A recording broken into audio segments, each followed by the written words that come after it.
ke negara tujuan. Kalau Mbak Atina kan ke Hong Kong. Nah, seperti apa ininya? Kondisinya? Iya. Di dalam BLK sendiri kami kan dididik bahasa sesuai negara tujuan yang kami tuju. Di dalam BLK itu sendiri secara psikis kami banyak sekali ditekan gitu. Seperti kami mengantri makan itu seperti ngantri beras miskin gitu. Desak-desakan, kalau yang nggak kebagian ya nggak makan. Harus masak mie sendiri.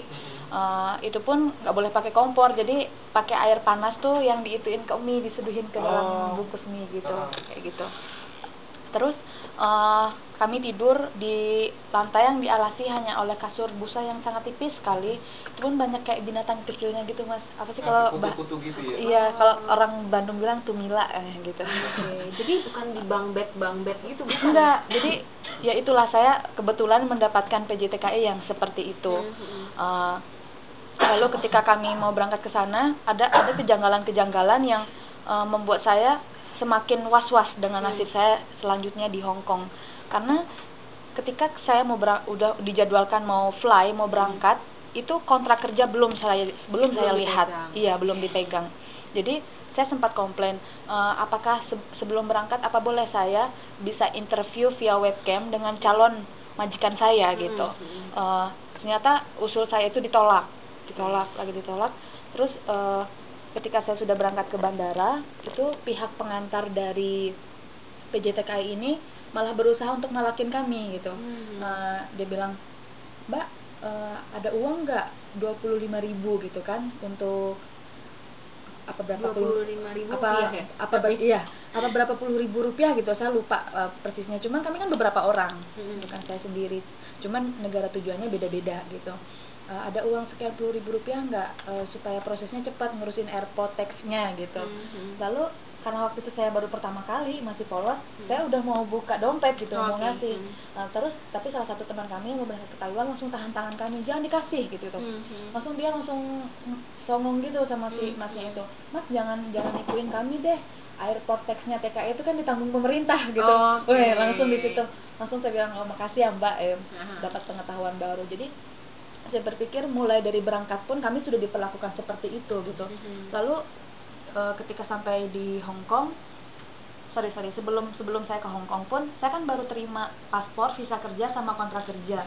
Di situ saya baru melihat yang namanya wujud kontrak kerja. Kayaknya lucu banget kan. Menjelang kami check in, kami baru terima kontrak kerja kami, dan tanda tangannya pun bukan kami gitu loh. Jadi saya di situ, tapi pas saya komplain, si emas yang mengantar dari PJTK itu, "Udah Bang, gak usah komplain, lu tinggal berangkat, ini pesawatnya udah nungguin." Kayak gitu, tinggal check in aja kayak gitu. Di situ menumpuk kan, semua kekecewaan itu menumpuk, saya simpan rapi di hati saya, tetapi belum ada niatan untuk menulis waktu itu. Lalu ketika saya sudah sampai di Hong Kong, tambah lagi kekecewaannya karena ternyata isi kontrak kerja itu tidak sesuai dengan kenyataan kerja yang saya hadapi di sana.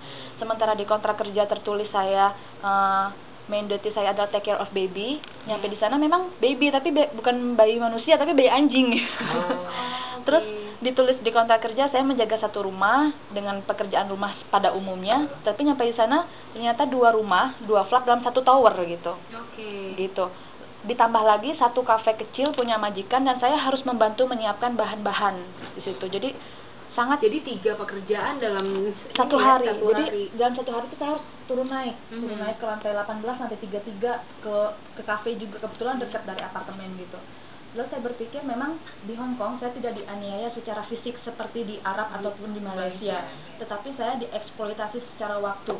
Jadi saya bekerja melebihi batas waktu normal gitu, dan saya merasa banyak sekali juga hak kami seperti hak libur nasional itu tidak dikasih. Kebetulan saya juga Kristiani, saya juga tidak diperbolehkan libur hari Minggu. Jadi dikasihnya hari Senin. Iya, suatu waktu ketika mau Natal gitu, saya meminta, sudah dari jauh hari, itu kan memang hak saya libur nasional, saya minta izin untuk ibadah Natal, itu tidak dikasih, dan dia suka menghina keyakinan saya gitu. Suka menghina Tuhan saya. Di situ saya tetap diam sampai akhirnya, karena begini, kami potongan kerja itu kontrak kami sebenarnya 2 tahun. Kami potongan gaji 7 bulan. Gaji kami itu 3.580 Hong Kong dolar. Kalau dirupiahkan mungkin setara 3.700.000-an atau 3.600.000 tergantung nilai kurs ya. Dan per bulan selama 7 bulan, setiap bulannya kami harus menyetorkan yang 3 jutanya itu. Jadi kalau di total sebesar 21 juta. Jadi kami sangat merasa diperas. Padahal menurut undang-undang, saya lupa pasalnya berapa, itu hanya 4 bulan. Tetapi kami diharuskan membayar selama 7 bulan.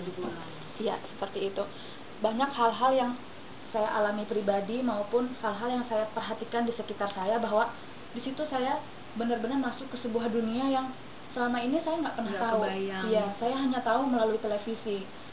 Lalu saya berpikir, di Hong Kong aja, di sebuah negara yang disiplin hukum, sebuah negara yang peradabannya lebih maju, di perempuan-perempuan Indonesia itu sudah merdeka 66 tahun gitu.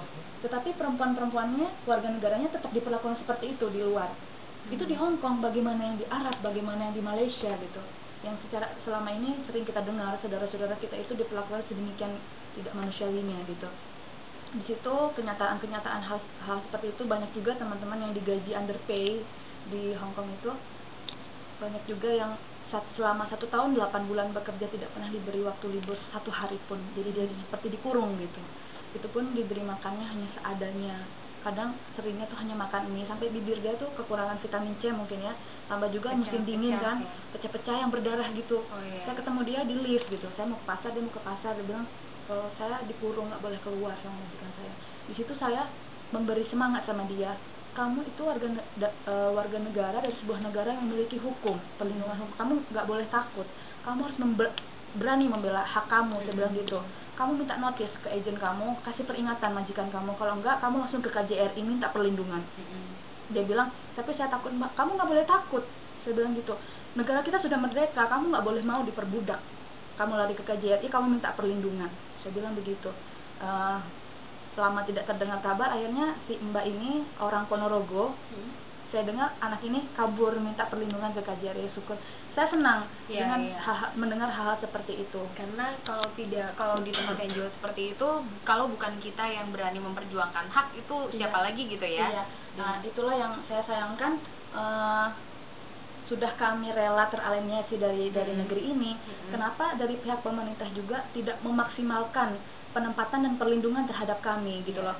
Bukan, nggak usah deh jauh-jauh ketika kami sudah ada di negeri orang. Ketika kami masih di dalam negeri pun, dalam proses pemberangkatan kami sudah banyak ditekan sedemikian rupa gitu. Dan sebetulnya yang ditekankan itu lebih banyak kewajiban kamu yang ini loh, tapi hak kamu tidak di ini hak kamu apa aja nggak dikasih persiapannya gitu ya.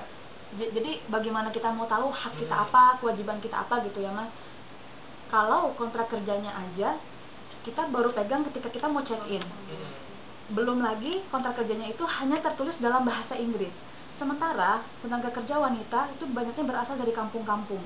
Jangankan bahasa Inggris, ketika saya di BLK Mas, saya sedih sekali. Banyak sekali dari tenaga kerja wanita yang bahasa Indonesia aja nggak ngerti. Mereka totok pakai bahasa Jawa gitu. Jadi, aduh, saya miris sekali. Jadi bagaimana mereka bisa baca kontrak kerja itu? Ya pantesan banyak selama ini kejadian yang merugikan tenaga kerja kita. Karena mereka nggak ngerti hak-hak mereka apa, kewajiban mereka apa, terus isi kontrak itu apa. Mereka hanya main tanda tangan aja. Itu pun kalau tanda tangan, toh saya sendiri aja tanda tangannya dipalsuin gitu.